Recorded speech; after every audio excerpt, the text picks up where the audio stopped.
వందనాలు తమ్ముడు. భాను గారు. వందనాలండి. వందనాలు సార్. గాబ్రియల్ గారు మీకు కూడా. అంటే చాలా సేపటి నుంచి చూస్తున్నాను. నాకు తెలుసు నేను లింక్ ఇవ్వలేదన్నమాట. లేదు సార్, లేదు లేదు. అంటే మీ కన్వర్జేషన్ వింటున్నా, చాలా సేపటి నుంచి వింటున్నాను నేను. నాకు నచ్చింది. ఎందుకంటే నాకు కూడా వాక్యం వినడానికి ఈ టైంలో కొంచెం అది సమయంలాగా అనిపించింది. అందుకే నేను డిస్టర్బ్ చేయలేదు. చాలాసేపు, గంట సేపు పైనే మీరు చెప్పింది విన్నాను. నేను అదే సార్ చెప్పేది. ఇప్పుడు వికేఆర్ గారితో సబ్జెక్ట్ తో జాన్ పాల్ ఢీ కొట్టలేడండి. అది మాత్రం నేను 100% చెప్పేస్తా, డౌటే లేదు అందులో. లేదు వాడు ఢీ కొడతాను అంటే రమ్మనండి వాడిని డిబేట్ కి. రాడు సార్, ఎందుకంటే పిరుకోడు. ఇక్కడ మీకు కొన్ని లింకులు పెట్టాను పాస్టర్ గారు, ఒక్కసారి నాకు ఆ లింకులు ప్లే చేస్తే మనం అవుట్ ఆఫ్ ఏం మాట్లాడను. నేను కూడా వాడు మాట్లాడినవే నేను ఒకసారి మీకు చెప్తూ, నేను నా పరిధిలో నేను నాకు తెలిసినంత నేను విశ్లేషణ చేసే ప్రయత్నం చేస్తాను. అంటే వాట్సాప్ లో వాయిస్ వినిపించేనా? వాయిస్ వినిపించేయండి. ఫస్ట్ వాయిస్ ఒకటి పెట్టాను. ఫస్ట్ నుంచి లింక్ లా, లేకపోతే మీరు పెట్టిన నేను పెట్టినవన్నీ ఫస్ట్ మీకు ఒక ఆడియో కాల్ రికార్డు వినిపించాను, మణికంఠ స్వామి కంఠం మీద. చాలా మంచి ప్రోగ్రామ్ పెట్టారు పాస్టర్ గారు. మీ కామెంట్స్ కూడా కింద చాలా మంచిగా పెట్టారు ప్రజలు. చాలా, ఎందుకంటే వాక్యంతో ఇంతసేపు వాడిని ఎండకట్టడం అనేది మరి అది మీకే చెల్లుతుంది. ఏదేమైనా మేము కొన్ని విషయాల్లో వికేఆర్ గారిని ఒప్పుకోవాల్సిందే, వాక్యం విషయంలో, సబ్జెక్ట్ విషయంలో, అందులో డౌటే లేదు. ఇప్పుడు మీకు చాలా పెట్టాను సార్, 1 by 1 కనుక మీరు ప్లే చేస్తే వాడు పాపంలో ఎలా పడిపోయాడు, తెలియక ఆ పాపాన్ని ఎలా ఒప్పుకుంటున్నాడు వాడి నోడుతో అనేది జనాలకు అర్థం అవుతుంది. మీ ముందు అక్క సొంత అక్క తమ్ముళ్ళగా ఉన్నారు. సొంత అక్క, ఒక తండ్రికి పుట్టిన పిల్లల్లాగా వాళ్ళు ఉంటేనే వాడు ఒంటరిగా వాళ్ళ ఇంట్లో ఉన్నప్పుడు నాకెందుకు అనుమానం రాలేదు, వాడిని వాళ్ళ ఇంట్లోకి నేను ఎందుకు అలో చేయనిచ్చాను అని అంటే కేవలం అక్క అనడం వల్లనే. అబ్బా, వాళ్ళిద్దరు సొంత అక్క తమ్ముళ్ళగా ఉండారు కాబట్టి ఎవరు లేని టైంలో వీడిని వాళ్ళ ఇంట్లోకి పంపించారు. లేకపోతే వాడిని వాళ్ళ ఇంట్లోకి పోతా అంటే ఊరుకుంటున్నా? అంతే కదా మరి. తోలు తీసి బయట నిలబెట్టిన కాదన్నా, ఇదేం పాడబుద్ది అన్న. అక్క అని ఇన్ని మాటలు చెప్పినాడు, అక్కనట్టు పెళ్లి చేసుకున్నాడు అన్న. అక్కను మా నాయన ఊటిందా అన్నాడు. నేను ఇదే అడిగితే చూసావా మరి, మా నాయన ఊటలేదు. మీరు అడుగుంటారు, ఎరా బాబు నువ్వు అక్క అని మా ముందు తిరిగావు కదరా, ఇదేంట్రా అని అంటే ఈ మాట అని ఉంటాడు. అన్నా, దేవుడు చిన్నోళ్ళని చేసుకో, పెద్దోళ్ళని చేసుకో, ముసలివాళ్ళని చేసుకో అని చెప్పలేదు కదా, ఆడవాళ్ళు అయితే చాలు కదా, కాబట్టి నేను చేసుకుంటున్నాను అన్నాడు. అబ్బా, మరి అటైతే ముసలివాళ్ళని చేసుకోకూడదు అంటే నేను చేసుకుంటా, నా అభిప్రాయం, నాకు నచ్చినప్పుడు చేసుకుంటా ఖచ్చితంగా అన్నాడు. చూసావన్నా ఎంత దారుణం. అంటే ఇక ముసలివాళ్ళలో తల్లిని చూద్దాం అనేది కూడా ఏం లేదు ఇక అస్సలు లేదు. ఒరే నీకంటే పెద్ద బాబుని ఎట్ట చేసుకుంటారంటే సచిన్ టెండూల్కర్ చేసుకోవాలా అన్నాడు. వాళ్ళిద్దరు సంతోషంగా సరే, పెద్ద పాపం చేసుకున్నా వాళ్ళు అక్క సచిన్ లావిడ అక్క అనలేదుగా. ఇప్పుడు ఐశ్వర్యరాయ్ కూడా ఇప్పుడు అమితాబ్ బచ్చన్, అభిషేక్ బచ్చన్ కంటే పెద్దదన్నా. వాళ్ళిద్దరు కలిసి సినిమాలు ఇప్పుడు కాదన్నా, ఇప్పుడు గత్యంతరం బాగోకు ఎట్లాగో 10 ఏళ్ళు పెద్దదే చేసుకున్నావు అనుకో, చేసుకో, సరే అక్క అనకూడదుగా. నీకు నచ్చింది అక్క అని 3 సంవత్సరాల పాటు అక్క అని ఆ బాబా మీద తిరిగి వాళ్ళు పెట్టింది తిని వాళ్ళు పోసింది తాగి వాడు ఆ ప్రకారంగా ఉండి అస్సలు నాకైతే వాడు ఎట్లా అసలు ఏం చేస్తున్నాడు వీడు నాకు అర్థం చేసుకోవడానికి నాకు ఒక రోజు పట్టింది. వాడు అడిగిన మాటలు నాకు అసలు ఆ చెవుల్లో రింగ్ మంటనే ఉన్నాయి.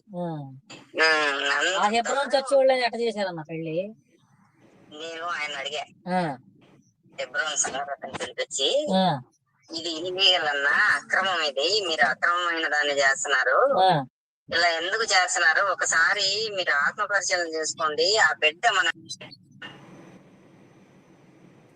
సార్ అర్థమైందిగా మీకు మ్యాటర్ అర్థమైంది కదండి.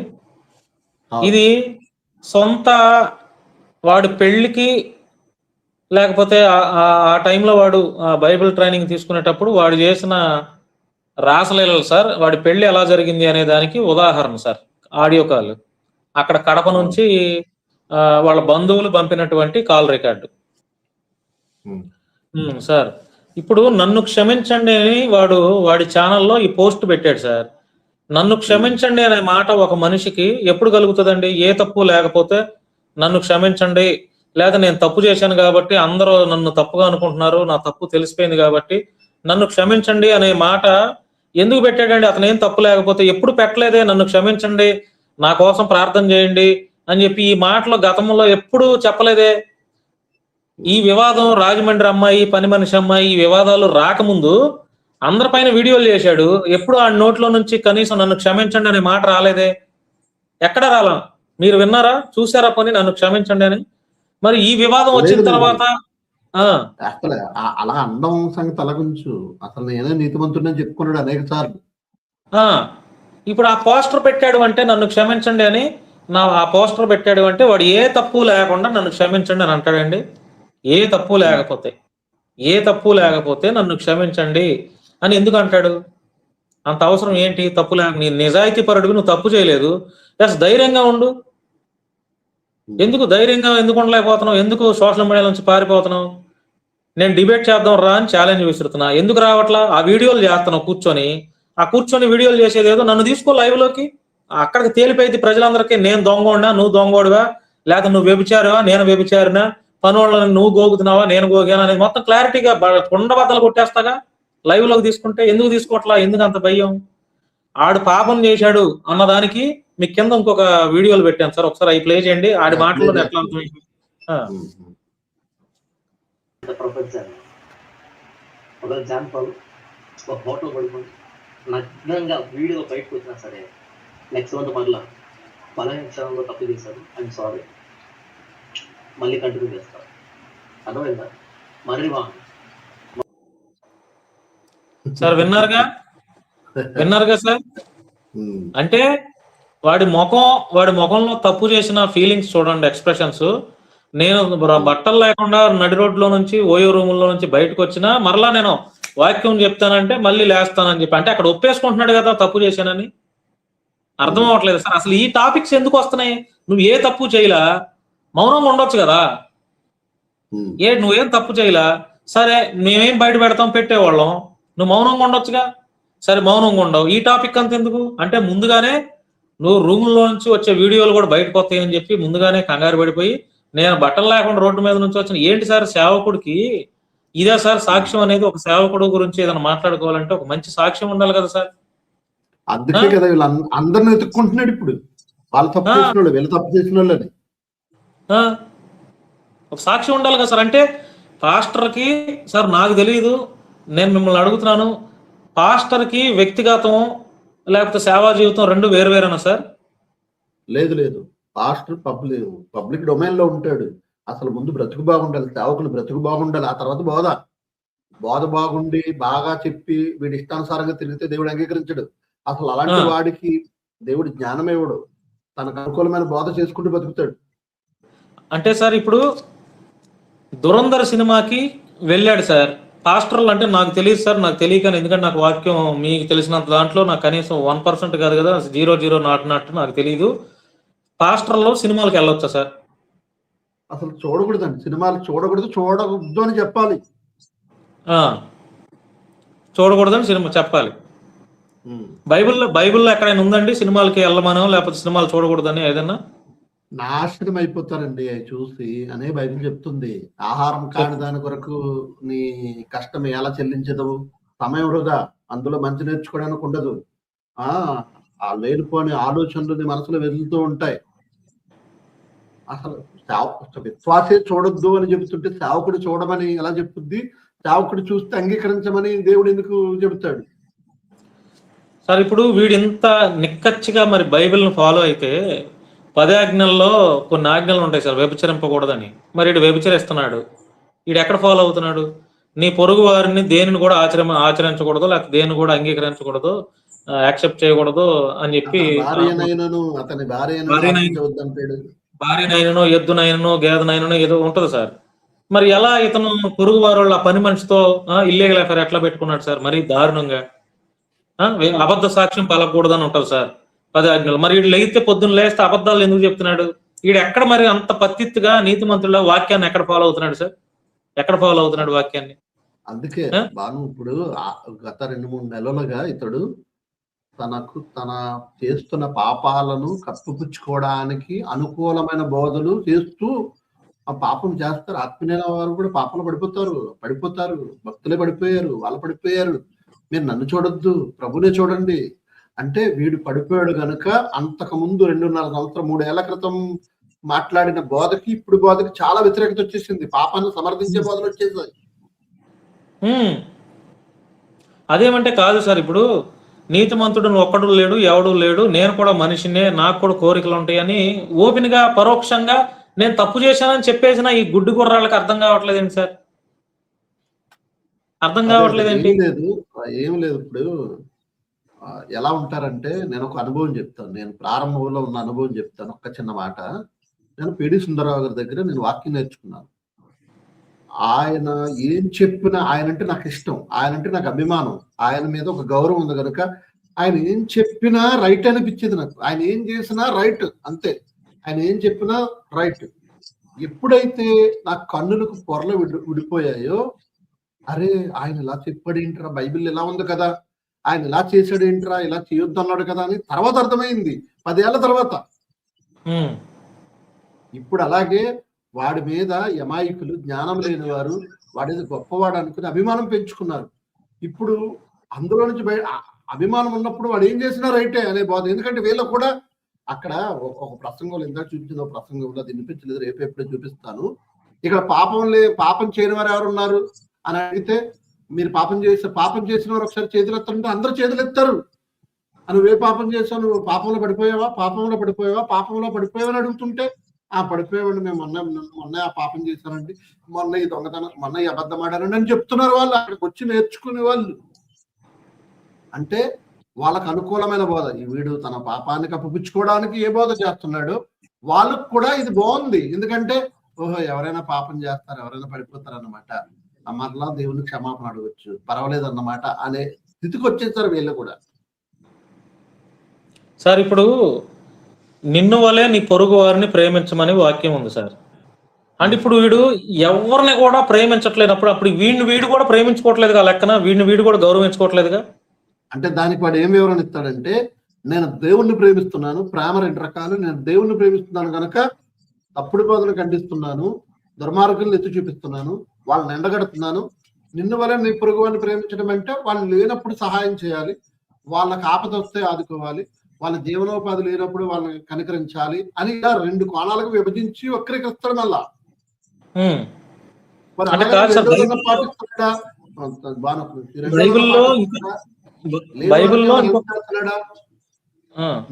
బైబిల్లో తీర్పు తీర్చుట మీ వంతు కాదు నా వంతు అంటాడు కదా సార్. మరి ఈడెందుకు తీర్పులు తీరుస్తున్నాడు? మరి ఈడెక్కడ ఫాలో అవుతున్నాడు వాక్యం?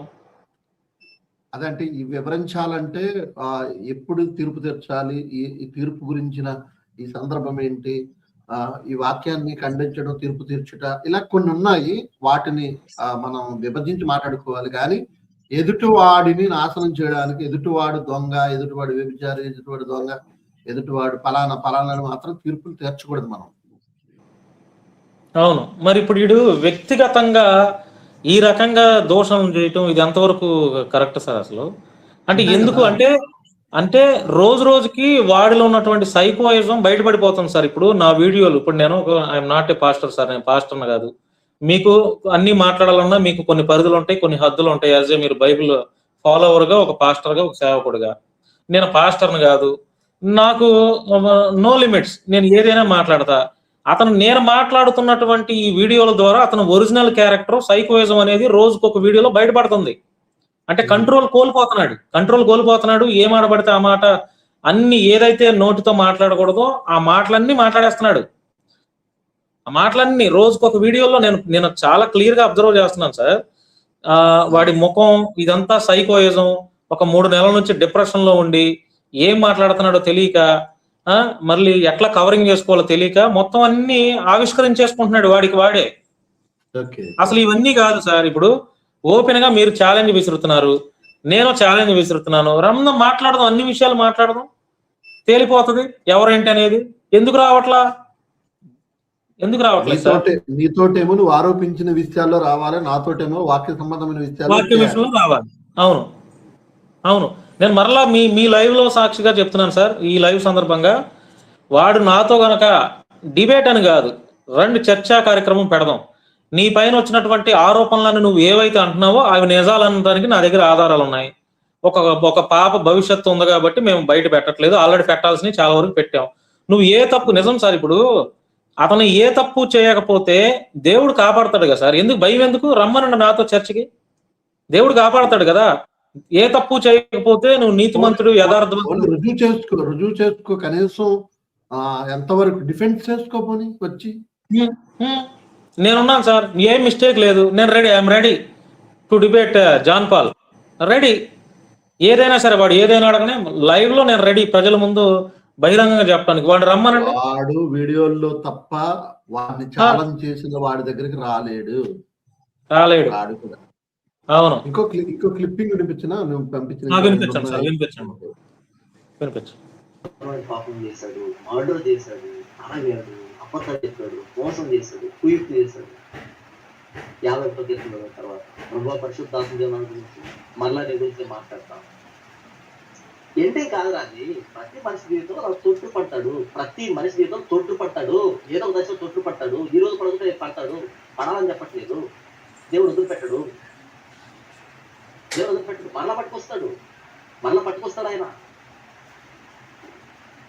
కాబట్టి బైబిల్ చదివి సావండి, బైబిల్ ఏమన్నా సార్ అర్థమైందిగా, తప్పు చేశాడని ఒప్పేసుకుంటున్నాడు, అది అర్థమైందిగా సార్.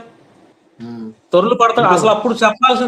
ఇప్పుడు అట్లా చెప్పాల్సింది ఏముంది సార్, ఆ సందర్భాల్లో ఈ టాపిక్స్ వచ్చినప్పుడు ప్రతి మనిషి తొర్లు పడతాడు, పడిపోతాడు, మరలా దేవుడేం విడిచిపెట్టాడు అని అంటున్నాడంటే అక్కడ తప్పు చేసాడని వాడు ఒప్పేసుకుంటున్నాడు కదా. తప్పు చేశాడు ఒప్పేసుకుంటున్నాడు, మరి దేవుడు విడిచిపెట్టాడు మళ్ళా పట్టుకొస్తాడు అన్నప్పుడు అందరినీ ఎందుకురా తోలనాడావు నువ్వు? అందరిని ఎందుకురా దూషించావు? అందరి జీవితాల్లోకి ఎందుకు తొంగి చూసావు? అందరి జీవితాలను ఎందుకు రోడ్డు మీద పెట్టావు? మరి అలాంటప్పుడు అందరి వ్యక్తిగత జీవితాల్లోకి ఎందుకు వెళ్ళావు? మరి వాళ్ళు పడిపోతే దేవుడు పట్టుకొస్తాడుగా. అంటే వీడి దాకా వచ్చేసరికి సమర్థించేసుకుంటున్నాడు, మాత్రం తప్పు పెట్టేస్తున్నాడు. ఇప్పుడు ఏమీ లేకపోతే నేను అన్ని కాల్ రికార్డ్స్ ఎందుకు పెడతాను పాస్టర్ గారు, చెప్పండి ఒక మాట. ఏమీ లేకపోతే త్రిషా మాటల్లో ఏం జరిగిందని అంత పెద్ద ముచ్చట ఎందుకు పెట్టాడు? ఏమీ లేకపోతే నేను తొర్లిపోయాను, దేవుడు లేపుతాడు, దేవుడు నన్ను విడిచిపెట్టడో, నేను ఓయో రూముల నుంచి గుడ్డలు లేకుండా వచ్చిన, ఈ డైలాగులన్నీ ఎప్పుడు మాట్లాడతాడు సార్ ఒక మనిషి, చెప్పండి? తాను దొరికిపోయినప్పుడు కూడా దొరికిపోతాడు. ఎలాగ బయటకు వస్తాయి అవి ముందే చెప్పేస్తాడు. అవును. ఇంకొక పెట్టాను సార్, ఇంకొక వీడియో పెట్టాను, అది కూడా ప్లే చేస్తారు. చిత్రం ఏంటంటే ఎవరో బయట పెట్టే అవసరం లేదు, వాడే బయట పెట్టేసుకుంటున్నాడు, చెప్పినట్టు శివప్రసాద్ రెడ్డి గారు అన్నట్టు. అవును అవును, వాడే బయట పెట్టేసుకుంటున్నాడు. అవును, చూడండి ఈ వీడియో కూడా ప్లే చేస్తున్నాం. కాబట్టి ఇక్కడ మీరు ఏమి చూస్తున్నారంటే, ఏం చేస్తున్నారంటే, మా దగ్గర రికార్డింగ్ ఉన్నాయంటే అర్థంగా బుక్ అయింది మీరే. నేను మగాడిని, నాకేం ప్రాబ్లం ఉండదు, నాకు కొత్తగా పెళ్లి అయ్యేది లేదు, ఇప్పుడు కొత్తగా సంబంధాలు తిరిగేది లేదు. ఇక్కడ మగాడికి అలా పంచాయతీ ఏముండవు. నేను వెళ్ళి పెళ్లి అమ్మాయి దగ్గరికి కూర్చొని నాకు 4-5 లవ్ స్టోరీలు ఉన్నాయి, 4 సంబంధాలు ఉన్నాయి సార్, పర్లేదండి అని అంటది. ఏది మన భారతీయ వివాహ వ్యవస్థలో ఇది జరుగుతుంటది అనమాట. మగాడికి 10 మంది చూస్తారు. కాబట్టి నాకేంటి వచ్చి పోయేది, నువ్వు రికార్డింగ్ బయట పెడితే నాకేం పోతుంది? ఇక్కడ పోయేది ఎవరికి? అమ్మాయికి పోతుంది. అమ్మాయి ఏం చేస్తుంది? ఊరికి ఖాళీగా ఉంటుందా? చదువుకోలేదా? నేను అది ఇంటర్వ్యూ ఆపేసిందా? లేదు కదా, వాళ్ళు చదువుకుంది. కాబట్టి తీసుకుని వెళ్ళి కేసు పెడుతుంది. సార్ చూసారుగా, నేను మగాడిని, నాకేం కాదు, నేను ఎంతమందితో అయినా తిరుగుతా, పోయేది ఎవరిది? వాళ్ళది. ఆ అమ్మాయి ఊరుకుంటుందా? నువ్వు బయట పెడితే వెళ్ళి కేసు పెడుతుంది. అంటే ఇవన్నీ ఏంటి? ఏమీ లేకపోతే నేను బయట పెడితే అమ్మాయి ఎందుకు కేసు పెడుతుంది? నేను మగాడిని, నేను ఎంతమందితో అయినా తిరుగుతా అనే డైలాగులు ఎందుకు వస్తున్నాయి నీకు? అర్థం అవ్వట్లేదా సార్? బుర్రన్నోడికి ఎవడికైనా ఈడు అమ్మాయితో చేయాల్సిన పనులు చేశాడు, పని మనిషితో చేయాల్సింది చేశాడు. విజయవాడలో బ్యూటీ పార్లర్ అమ్మాయి స్వాతి అన్న అమ్మాయితో చేయాల్సింది చేశాడు. నిన్న శివారెడ్డి గారు ఇంకొక వీడియో పెట్టాడు సార్, ఇంకొక వీడియో పెట్టి, బాబు నువ్వెవరో ఒక తెలియదు నాకు, జాన్ పాల్ మా ఇంట్లో ఒక అమ్మాయిని కూడా ఇట్లాగే చేశాడని నాకు బోల్డ్ అంత ఇన్ఫర్మేషన్ ఇస్తున్నావు, ఏదైనా ఉంటే నువ్వు డైరెక్ట్ గా చూసుకో అని చెప్పి నిన్న మా వీడియో మాట్లాడాడు. మీరు చూసారు లేదు? అంటే చూడండి ఎన్ని ఖాతాలో చూడండి సార్. పని మనిషి, ఈ రాజమండ్రి అమ్మాయి, ఈ విజయవాడ అమ్మాయి, ఆ శివారెడ్డి గారు చెప్పిందంట. మరి ఏంటి సార్ ఇదంతా? రాయచోటిలో వేరే రూమ్ రాయచోటి జీవన్ జ్యోతిలో జీవన్ జ్యోతిలో పెట్టాడు రూమ్ లో. ఏంటి సార్ ఇదంతా? ఈడా సార్ మనల్ని మాట్లాడేవాడు ఈడా? అవ్వా ఒక సేవకుడు ఇవ్వండి. ఏంటి సార్ ఇదంతా? మాలాంటి వాళ్ళకే తీర్చిదిద్ది సరి చెప్పాల్సింది పోయి సేవకుడని పవిత్రమైన గ్రంథాన్ని పట్టుకొని, పరిశుద్ధ గ్రంథాన్ని పట్టుకొని ఇంత పాప పనుల నిజంగా ఎట్టా వీళ్ళు నమ్ముతున్నారు సార్ వీళ్ళు మనుషులు? ఇప్పుడు పాపాన్ని సమర్థించుకోవడానికి తన పాపాన్ని సమర్థించుకోవడానికి ఒక మతోన్మాది ఎలా మాట్లాడుతున్నాడు అలాగే తప్పుపడుతున్నాడు. బైబిల్లో భక్తుంది ఆశ్చర్యంగా ఉంది. మతోన్మాదిలాగానే మాట్లాడుతున్నాడు సార్. ఇప్పుడు శివారెడ్డి గారు నిన్న వీడియో పెట్టి, బాబు నువ్వెవరో తెలియదు కానీ నువ్వు కూడా జాన్ పాల్ మా ఇంట్లో ఇట్లా చేశాడు, మా అమ్మాయిని ఇట్లా చేశాడు, ఏదైనా ఉంటే నువ్వు డైరెక్ట్ గా చూసుకో, నాకు ఫోన్లు చేద్దామని చెప్పినప్పుడు ఇది తప్పు అని ఎందుకు చెప్పలేకపోయాడు జాన్ పాల్ గారు శివారెడ్డి గురించి? శివారెడ్డి అంత మాట అన్నాడు కదా, శివారెడ్డి మరి కావాలని నిందేస్తాడా? ఏడిగా అసలు నీ శివారెడ్డి విడిపోయిందే నువ్వు ఇట్లాంటి గలీజ్ పనులు చేస్తున్నావు. అవి క్వశ్చన్ చేసినందుకే శివారెడ్డి నీ దూరం పెట్టాడు నిన్ను అక్కడే కదా, లేకపోతే 2 సంవత్సరాలు. అన్న చాలా మంచోడు కాబట్టి ఇంకా ఇతను జోలికి రాలేదు, సైలెంట్ గా ఉన్నాడు. అసలు అతడు నోరు ఇప్పితే మాత్రం అయిందే సంగతి, అయిపోయినట్టే. అతను కెరియర్ గురించి వీడు ఫోన్లే సేవకుడని క్షమించాడు సార్. అందుకనే పాపం ఆయన పెద్ద మనసు చేసుకొని క్షమించి వదిలిపెట్టేశాడు. కానీ వీడు మాత్రం బయట పెట్టేశాడు. అరే నా పక్కన 2 ఏళ్ళు ఉన్నాడే నా స్నేహితుడు అనుకున్నానే అని ఎక్కడ ఆలోచన చేయలే. తెలంగాణలో మీడియా ఛానల్లో ఇంటర్వ్యూలు పెట్టించాడు శివారెడ్డి. ఇవన్నీ తిన్నా చేతిని నరికేశాడు సార్. ముందే సోషల్ మీడియాకి వచ్చి తన తప్పుని కప్పిపుచ్చుకోవడానికి శివారెడ్డి ఎట్ట చేశాడని అంటే వీడు ఎక్స్పెక్ట్ చేశాడు. ఎట్లా అంటే రాము మేకల దగ్గరికి వెళ్తున్నాయి ఇవి ఆడియో కాల్స్ అని చెప్పి ఎక్స్పెక్ట్ చేసి శివారెడ్డి గారి దగ్గరికి వచ్చింది ఈ టాపిక్. శివారెడ్డి గారి దగ్గరికి మొదట వచ్చింది సార్ ఈ టాపిక్. వస్తే శివారెడ్డి గారు నిలదీశాడు. ఏంటి బెదరు జాన్ పాల్ గారు, మీరు సేవకుడు, ఇది వాక్యానికి విరుద్ధంగా పనిచేస్తున్నారు, విరుద్ధంగా ఉన్నారు, ఈ పని మనిషితో ఇట్లా దొరికిపోయావు, మరలా ఈ అమ్మాయిల గురించి ఏంటి, ఈ రాయచోట్ల ఇవన్నీ ఏంటి, రాజమండ్రి అక్క నాకు ఫోన్ చేసిందని ఈ రకంగా అన్ని చెప్తే, సేమ్ ఇది నా వ్యక్తిగతం, నీకు వాక్యం కావాలా, నేను వాక్యంలో ఏమైనా తప్పుడు చెప్తున్నానా, నువ్వు వాక్యంలో ఏమైనా తప్పు ఉంటే నువ్వు క్వశ్చన్ చేయి, ఇది నా పర్సనల్, ప్రతి మనిషికి పర్సనల్ ఉంటుందని 2.5 గంటల కాల్ రికార్డులు మాట్లాడుకొని పచ్చిబూతులు తిట్టాడంటండి శివారెడ్డి గారిని. 2.5 గంటలు పచ్చిబూతులే. ఆయన బయట పెడితే నిజంగా జాన్ పాల్ అనేవాడు ఇక అసహ్యం చేసుకుంటారు సార్. ఆయన ఏంటంటే కేవలం నేను ఎన్ని మాట్లాడినా దాని వరకు వివరణ ఇచ్చి నేను పట్టించుకోవట్లా, జాన్ పాల్కి నేను దూరంగా ఉంటున్నాను వదిలేస్తున్నాడు తప్ప, శివారెడ్డి గారు గనక బయటకు వచ్చి కక్కాడా అయిపోయినట్టే సార్, టోటల్ గా అయిపోయినట్టే. 2 సంవత్సరాల నుంచి కలిసి ఉన్నటువంటి శివారెడ్డి గారు నీ పైన ఊరకనే నిందేస్తాడా? ఇంతకాలం లేదుగా, బాగానే ఏకైకలో పక్కపక్కలు నవ్వుకున్నారు ఇద్దరు, క్వశ్చన్ టు జేపీ అని చెప్పి అందరిని విమర్శలు చేసుకున్న వ్యక్తులు ఈ రోజు మరి కావాలని నిందేస్తారా? సరే ఒకడేసాడంటే అనుకోవచ్చు. రవీంద్రారెడ్డి గారు, రవీంద్రారెడ్డి మంగళగిరి, సరే రవీంద్రారెడ్డి అంటే వదిలేసి, మరి హానోకు, మరి ఆ బెజవాడ ఇంకొకరాడు కృపాలు, మరి వీళ్ళందరూ ఎందుకు దూరం అయిపోయారు? ఒకళ్ళంటే అనుకోవచ్చు సార్, ఒకళ్ళంటే సరే ఏదో కావాలని బురద చల్లుతున్నాడు. ఈ నలుగురు అందరూ లైవ్ లోకి రావట్లేదు, ఇప్పుడు ఒంటరోడు అయిపోయాడుగా. బాను నువ్వు చెప్తే నాకు అర్థమైంది ఏంటంటే అతడు అంటే శివారెడ్డి అనే శివప్రసాద్ అన్న కోసం ముందే చెడ్డగా చెప్పేసి అడ్డుకట్ల వేసేసుకున్నాడు. అంటే ప్రజలు అనుసరించేవారు నమ్మకుండా ముందే వాళ్ళ మనస్సుల్లో విషబీజం వేసేసాడు శివప్రసాద్ అన్న కోసం. ఇప్పుడు ఆయన ఏం చెప్పినా నమ్మకుండా చేయడానికి, కానీ ఆధారాలు మాత్రం దొరికేస్తున్నాయి. ఆధారాలు నేను బయటికి పెట్టకపోతే సార్ శివారెడ్డి గారిని అందరూ తప్పుడుగా అనుకునేవాళ్ళు సార్. ఎందుకంటే వాడు ఊహించే ఇట్లాంటివి జరుగుతాయని ఊహించే శివారెడ్డి మీద ఒక నెపం వేసేసాడు. నేను పాస్వర్డ్ ఇచ్చాను, ఈమెయిల్ ఇచ్చాను, నా అన్ని తొంగి చూశాడు, నమ్మకద్రోహం చేశాడు అని అక్కడ ఏదో డిస్టర్బెన్స్ జరిగినట్టు ముందుగానే ఒక వీడియో చెప్పేసుకున్నాడు. కాదు, ఒక పర్సనల్ చూసారంటే ఏముంటుంది, భార్య భర్తలే కదా. అప్పుడు ఇందులో అతనికి తెలిసిన మీరిద్దరు భార్య భర్తలే, తెలిసిన వాళ్ళే కదా, ఇందులో బాధ ఏముంది? కానీ పర్సనల్స్ అంటే వేరే ఎఫ్ఐఆర్లన్నీ బయటకు వచ్చేసాయి అన్నమాట, తెలిసిపోయాయి సార్. అర్ధరాత్రులు ఫస్ట్ శివారెడ్డి గారు ఎక్కడ క్వశ్చన్ చేశాడంటే, అర్ధరాత్రులు హైదరాబాద్ లో ఐస్ క్రీమ్లు ఇప్పించాడు సార్. అది ఎవరు? ఈ రాజమండ్రి ఫ్యామిలీ అమ్మాయి. ఓహో, అంటే రాజమండ్రి ఎత్తుకెళ్ళిపోయాడు. రాజమండ్రి వల్ల అక్కడ సెమినార్ కి పిలిపించుకున్నారుగా. ఓకే, హైదరాబాద్ ఎత్తుకెళ్ళాడు. అక్కడికి వెళ్ళిన తర్వాత అక్కడి నుంచి క్వశ్చన్ చేశాడు సార్ ఫస్ట్. అది తర్వాత నెక్స్ట్ పని మనిషి. అంటే అర్ధరాత్రి ఐస్ క్రీమా? అర్ధరాత్రి ఐస్ క్రీమ్లు హైదరాబాద్ లో అది పట్టుకున్నాడు శివప్రసాద్ రెడ్డి గారు. తర్వాత పని మనిషి విషయం పట్టుకున్నాడు. తర్వాత జీవన్ జ్యోతి అమ్మాయి ఇవన్నీ పట్టుకున్నాడు. పట్టుకున్నా లైట్ గా అలా అలా అలా వాళ్ళిద్దరి మధ్య సంభాషణ జరిగింది. ఎప్పుడైతే సెమినార్ పేరుతో ఈ రాజమండ్రి ఫ్యామిలీ హైదరాబాద్ పోయిందో అక్కడ వీళ్ళు క్లోజ్ గా ఉండటం సార్. ఇప్పుడు అన్నా చెల్లి ఇద్దరు పక్క పక్కన ఉంటే అది అన్నా చెల్లి సంబంధమా లేకపోతే ఇంకేం సంబంధం అనేది అర్థమవుతుంది చూడగానే. ఒక అర్థమవుతుంది.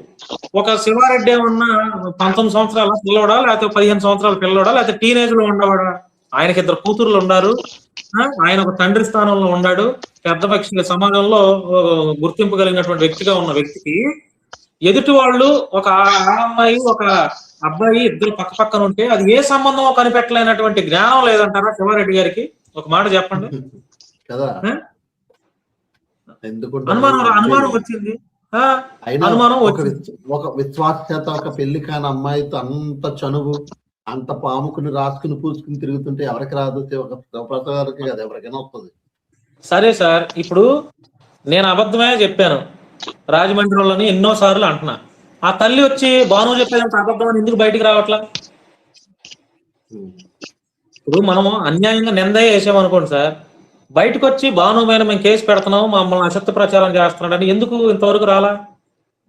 అవును, ఎందుకు రాలేదు వాళ్ళు? సార్ నాకు ఎక్కడ బాధ కలిగిందంటే వాళ్ళు సెమినార్లు పెట్టించి నెలకి 80,000 రూపాయలు ఖర్చు పెట్టించి ఇంట్లో వాళ్ళు సేవకుడు ఎట్లా ఉండాలి అనేది సేవకుడుగా చూస్తే వీడెళ్ళి ఆ పాపను ట్రాప్ చేసి ఆ పాపతో కన్న తల్లిదండ్రుల పైన ఆ తల్లిదండ్రులు పెంచి పెద్ద చేసిన ఆ తల్లిదండ్రుల పైన పోలీస్ కేసు పెట్టించాడంటే అర్థం చేసుకోండి సార్. వీళ్ళు కంప్లైంట్ ఇచ్చారు. అమ్మాయి మేజరు మేము తీసుకోము అని చెప్పి కంప్లైంట్ తీసుకోవాలి. వీళ్ళు కూడా కంప్లైంట్ ఇచ్చారు. ప్రకాష్ నగర్ రాజమండ్రిలో ప్రకాష్ నగర్ లో వీళ్ళు కూడా కంప్లైంట్ ఇచ్చారు. కంప్లైంట్ ఇస్తే తీసుకోవాలా, అమ్మాయి మేజరు, అమ్మాయికి రైట్ ఉంది, మేమేం చేయలేము అని చెప్పి. వీడి ప్లస్ పాయింట్ కూడా అదే, అమ్మాయి ఏమైనా చదువుకోలేదా, అమ్మాయి ఏమైనా చిన్నపిల్ల మేజరు. ఎందుకంటే ఇప్పుడు అమ్మాయి వాడి చెప్పు చేతల్లో ఉంది కాబట్టి ఇంట్లో నుంచి వీడి ధైర్యం వాడి వల్ల ఉంది కాబట్టే తల్లిదండ్రులు ఇంత బాధపడుతున్నా అమ్మాయి వాడి ఛానల్లోకి వచ్చి జాన్పాల్ గారు పరిచర్య ఆగిపోతుంది. ఏం పరిచర్య సార్ ఇది చేసేది? ఇంతకాలంలో ఎంతమందిని తయారు చేశారు సార్ పాస్టర్ని? ఏముంది అసలు పరిచర్య లేదు వీడికి. పట్టుమని సంఘం 6 లేరు సార్ సంఘంలో. వీడు సెమినార్లు పెట్టిస్తే ఈ 25 మంది రారు. వీడికి పెద్ద సూటు బూటు సార్. ఇప్పుడు డబ్బు డబ్బు డబ్బు ప్రతి ఒక్కడిని బెగ్గర అంటున్నాడు. వీడు జనాల దగ్గర తీసుకోకుండా వీడు ప్రయాణాలన్నీ సాగుతున్నాయా? వీడి ఇంట్లో అన్నం తింటున్నాడా? వీడి పిల్లలకు బట్టలు కొంటున్నాడా? వీడి మెయింటెనెన్స్, వీడి కారు ఈఎంఐలు, వీడి లగ్జరీ ఐఫోన్లు ఇవన్నీ ఎక్కడి నుంచి వస్తున్నాయి సార్? డబ్బు తీసుకోకుండానే. కనపడట్లేదు సార్ నాకు విజయవాడ ఈ చుట్టుపక్కల కనపడట్లా. డొక్కలు చీల్చాలన్నంత వస్తుంది సార్ తెలుసా. అయితే అయింది, కేసు అయితే అయింది, జైలుకి వెళ్తే. ఈ విజయవాడ సంఘటన ఏంటి? అది నాకు 2-3 కాల్ చేశారు. అసలు ఏంటి ఈ విజయవాడ స్వాతి ఏంటి సార్? అమ్మాయి కాదు సార్, అమ్మాయి కాదు, పెద్ద ఆవిడే. మొగుడు చనిపోయాడు. ఆవిడ ఒక 2 బ్యూటీ పార్లర్లు ఉన్నాయంట సార్. బ్యూటీ పార్లర్లు నడిపిస్తూ ఉంటది ఆవిడ. పెద్ద ఆవిడే. విజయవాడ వచ్చినప్పుడు ఆవిడ భర్త చనిపోయాడు. విజయవాడ వచ్చినప్పుడల్లా మనోడు అక్కడే ఉండి ఈ విజయవాడ, ఈ యనమల కుదురు, ఈ మంగళగిరిలో మీటింగ్స్ చూసుకుంటూ ఉంటాడు. అంటే ఒకటి సార్, వాళ్ళ మిస్సెస్ విజయవాడలో 2 days ఉంటాడు. అరే ఇప్పుడు మొన్న ఈ వివాదం వచ్చినప్పుడు కూడా వాడి పిల్లవాడిని తీసుకొని మంగళగిరి కాజా టోల్ గేట్ దగ్గర ఖలీల్ బాయిలో భోజనానికి వచ్చాడు సార్. మీటింగులు లేవు, ఏమి లేవు. మీటింగులు ఉంటే పోనీ వచ్చాడు అనుకోవచ్చు, మీటింగులు లేవు. అక్కడ మన వాళ్ళు పాస్టర్లు పట్టుకుని, ఎరా అబ్బాయి నీ వల్ల డ్యామేజ్ జరుగుతుంది క్రైస్తవ్యానికి, ఏందిరా నీ బతికేంది, నువ్వేందిరా నువ్వు పాస్టర్ అంటే గడగడలా ఆడిపోయాడు. అక్కడ మన వాళ్ళు 5 ఇదైతే ప్రవీణ్ పగడాల గారి విషయంలో కూడా నువ్వు ఇట్లాగా వాగావు, ఏందిరా నీ బతికేంది, నువ్వేంట్రా, మనం అంతా ఇబ్బందుల్లో ఉన్నాం క్రైస్తవ సమాజం, నీ బతికేంట్రా అంటే నా వాక్యాలు విన్నావు నువ్వు, అది అని గడగడలా ఆడిపోయాడు. ఏం అవసరం ఇక్కడ? ఆడి ఎక్కడోడు? కొన్ని ఏమైనా మీటింగ్లు ఉంటే మీటింగ్లకి వచ్చాడా? ఒకటి సార్, వీళ్ళ మిస్సెస్ పక్కన వేరే ఊర్లో ఎంప్లాయీగా ఉంది, జాబ్ చేస్తుంది. సాటర్డే ఈవినింగ్ జాన్ పాల్ దగ్గరికి వస్తుంది. సాటర్డే సండే ఉంటది, మరలా సోమవారం తెల్లవారుజామున 4 గంటలకి ట్రైన్ ఎక్కిస్తాడంట మనోడు. ట్రైన్ ఎక్కిస్తాడు. ఈ వారం అంతా వీడు ఒకటే ఇక ఎక్కడ పడితే అక్కడ బ్యాంక్ ఖాతాలు ఓపెన్ చేయటం, ఇక అంతే. అది వీడి పని. ఎంతసేపు సార్ భయంకరమైన విషయాలు తెలిసినాయి సార్ వీడి గురించి, చెప్తే చచ్చిపోతాడు. భయంకరమైన విషయాలు. ఎందుకంటే నేను చెప్పిన తర్వాత వాడు ఏదో మాట్లాడతాడు, నాకు కోపం వస్తుంది, ఇంటికి వెళ్ళి నరికేస్తాడు. అలాంటి విషయాలు ఉన్నాయి, అందులో డౌట్ లేదు. వాడేదో అనుకుంటున్నాడు ఏంటంటే హరిశ్రీ వాళ్ళు ఎప్పుడు ఏం చేయరని. వాడికి ఈ సార్ మనతో పెట్టుకొని అంటే నాతో, ఎందుకంటే ఏ రకంగా డ్యామేజ్ అయిపోయాడు చూడండి. ఎంతవరకు మిమ్మల్ని దోషం చేస్తా మీలాంటి వాళ్ళందరినీ వాడు ఇంతకాలం డబ్బులు సంపాదించుకున్నాడు. ఎప్పుడైతే నా పైన వీడియోలు చేయడం మొదలు పెట్టాడు, వాడు ఈరోజు ఏ పరిస్థితుల్లో ఉన్నాడో మీరు అర్థం చేసుకోండి. తప్పు లేకపోతే నేను ఏ రకంగా ఫైట్ చేస్తున్నానో, ఏ రకంగా ఉంటానో, తప్పు చేసినోడు ఏ రకంగా తయారైపోయాడో, సమాజంలో ఎట్లా అయిపోయాడు చూసుకోండి. వాడు ఏమనుకున్నాడు అంటే సేవకులు నన్ను పల్లెత్తి మాట అంటారు, వాళ్ళ దారిలో వాళ్ళు వెళ్ళిపోతారు, అలాగే నిన్ను కూడా అనుకున్నాడేమో. నేనెందుకు పడతాను సార్? తప్పు లేకపోతే నేనెందుకు పడతా? సమస్య లేదు అసలు. అబ్బాయి ఎట్లాంటి వాళ్ళని ఎంతమందిని చూసుంటాను అయ్య గారు, ఎంతమందిని చూసుంటా ఎట్లాంటి వాళ్ళని. ఏం చేస్తాడు వీడు? ఏం చేయగలిగాడు? 3 నెలల్లో ఏం చేయగలిగాడు? నన్ను వీడియోలు చేశాడు. ఇప్పుడు 8 మంది పిల్లల్ని, ఆడపిల్లల్ని చదివిస్తున్నా. ఇప్పుడు 8 మందికి. ఇప్పుడు రేపు జూన్ లో 2కి మన విజయవాడ ప్రసాదం పళ్ళలో పిల్లలకి ఫీజులు కడుతున్నా. 10 మంది అవుతారు. నందిగామలో ఇంకో 13 మంది పిల్లలు ఉన్నారు, ఆ పిల్లల్ని తెస్తున్నా. మంచి సర్వీస్ చేస్తున్నా. ఏం చేయగలిగాడు వీడు? సోషల్ మీడియాలో రోజు కనపడుతున్నా. ఈ పాడు చేస్తాడు. సోషల్ సర్వీస్ మనం చేసే సమాజ సేవా కార్యక్రమాలు, పేదలను ఆదుకోవడాలు, ఇతరులకు సహాయం చేసేవి, ఇవన్నీ ఆపేయడమే వీడి పని. బురద జల్లుతాడు.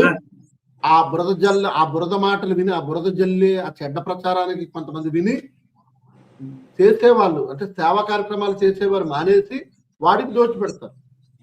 పాస్టర్ గారు, నేను రేపటికి రేపు ఒక వీడియో పెట్టి నాకు కొంత అమౌంట్ కావాలి, కొంత అవసరాల కోసం కావాలి అని నేను కనుక అకౌంట్ నెంబర్ పెట్టి అనౌన్స్మెంట్లు చేస్తే 2 రోజుల్లో సింపుల్గా 2 రోజుల్లోనే 5 లక్షలు వస్తాయి సార్.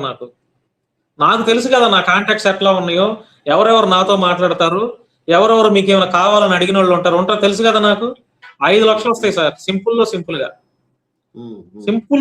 5 లక్షలు. ఇది నా క్యాపబిలిటీ నాకు తెలుసు. ఇంతవరకు ఫోన్ పేలు పెట్టకుండా, జీపేలు పెట్టకుండా, ఒక్కటి కూడా మనం ఎవరిని అడగకుండా మన పని మనం చేసుకుంటున్నాం. ఇప్పుడు వాడు ఫోన్ పే సార్, వాడు నెంబర్ పెడతాడు, అది ఫోన్ పే ఉంది, దానికి ఫోన్ పే ఉంది, అమౌంట్ అన్ని పంపిస్తారు. ఇక్కడ వాడికి బాగా డ్యామేజ్ జరిగిన విషయం ఏంటంటే సార్, మంత్లీ 5వ తారీఖు వచ్చేసరికి విదేశాల్లో ఉన్నటువంటి ఒక వ్యక్తి 35,000 రూపాయలు అలా 3 సంవత్సరాల నుంచి పంపిస్తున్నాడు. 3 సంవత్సరాల నుంచి ఆ వ్యక్తి నాకు ఫోన్ చేసి, brother I really appreciate you brother, I'm a follower of John Paul, he was cheated me sir అని చెప్పి మాట్లాడి, చాలా 3 సంవత్సరాల నుంచి 35,000 రూపాయలు నేను ఇచ్చాను brother, but he totally cheated me అని చెప్పి ఆయన మాట్లాడి తన బాధను వ్యక్తపరుచుకున్నాడు. అయితే ఇంత జరిగినా కూడా మంత్లీ 35,000 వేస్తాడు కదా, పంపలేదు ఏంటని ఫోన్ చేశాడంట ఆయనకి. A rogue fellow, stop nonsense, don't call me అని మెసేజ్ పెట్టేశాడంట ఆయన. ఇప్పుడు ఈ 35,000 ఆగిపోయినాయి. సబ్స్క్రైబర్లు 4,200, 4,300, 79,000 సబ్స్క్రైబర్లు ఉన్నది, 75,000కి వచ్చేసింది. ఫాలోవర్స్, వ్యూస్ లేవు, కనీసం ఎవడు చోట్ల. ఇక వాడి పరిస్థితి ఎట్లా ఉందంటే, భయంకరంగా దెబ్బ కొట్టేసరికి ఏ సేవకుడిని అని నటిస్తూ ఇంతకాలం ఎట్లయితే ఉన్నాడో అది టోటల్ గా మర్చిపోయి ఒక రోడ్ సైడ్ రోమియో గారు మాట్లాడినట్టు బిహేవియర్ వచ్చేస్తుంది వాడిది. అంటే వాడి బిహేవియర్ ని వాడే ఆవిష్కరణ చేసుకుంటున్నాడు పబ్లిక్ ప్లాట్ఫామ్ లో. అది వాడి గెస్ట్ సైట్ లా. నాదేముంది సార్, నేను ఏదైనా మాట్లాడతాను సార్. సంవత్సరం నుంచి చూస్తున్నారు నన్ను, వేరే ఛానల్స్ లో చేసినప్పుడు నా వ్యక్తిగతం, నా యాటిట్యూడ్ ఎట్లా చూస్తున్నారు. నాకేం ఒరిగింది లేదు, పోయింది లేదు, నష్టపడేది అంతకంటే లేదు. లేకపోతే నేను పాస్టర్ను కదా ఇట్లా మాట్లాడకూడదని మీలాంటి వాళ్ళు ఖండించడానికి అవకాశం కూడా లేదు. కానీ వీడి బతికేంటి అనేది అర్థమైపోతుంది జనాలకి, ఆవిష్కరణ చేసేసుకుంటున్నాడు. నేను మళ్ళా చెప్తున్నాను సార్, నువ్వు సంఘం మీద ఆధారపడి బతకాల్సిన పరిస్థితి కూడా లేదు.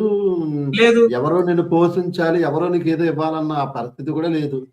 లేదు. అయితే మంచి చేస్తావు, లేదంటే నీ బతుకుతావు.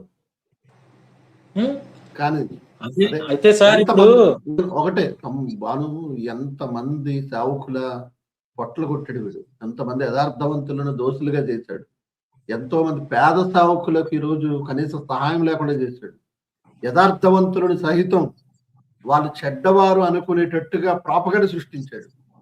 ఈరోజు దేవుడు వాడిని కొట్టాడు, మామూలుగా కొట్టలేదు.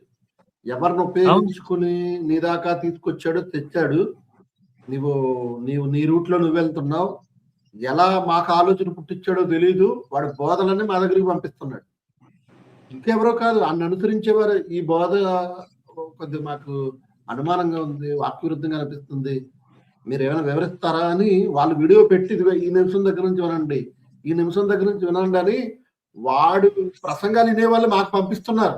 తేడాగా ఉన్నాయి అంటే ఏ స్థితికి వచ్చేసాడో చూడండి. అవును, అంటే ఒకటి సార్, మాలాంటి వాళ్ళం మేము కనిపెట్టలేము, మాకు తెలియదు కాబట్టి మీలాంటి వాళ్ళు కనిపెట్టేస్తారు. అందుకే ఇప్పుడు ఇంత 3 రోజుల నుంచి 4 రోజుల నుంచి వాక్యంతో బుద్ధి చెప్తున్నారు వాడికి. వాడంతా మరి అంత పోటుగాడు కదా, అంత తోపు తురుము అన్నప్పుడు వచ్చి డిబేట్ చేయమనండి, మరి డిబేట్ చేయమనండి సార్. రాడు ఏంటంటే వాడు యూట్యూబ్ వీరుడు సార్, యూట్యూబ్ వీరుడు వాడు అంతే. యూట్యూబ్ ఆడేంటంటే నాకు నవ్వు వచ్చేది ఏంటంటే సార్, ఇప్పుడు నేను ఒకటి అనుకుంటాను సార్, యుద్ధం జరిగినప్పుడు, యుద్ధం వస్తున్నప్పుడు యుద్ధమే చేయాలి, పద్యాలు పాడకూడదు. వీడేంటంటే పద్యాలు పాడుతున్నాడు.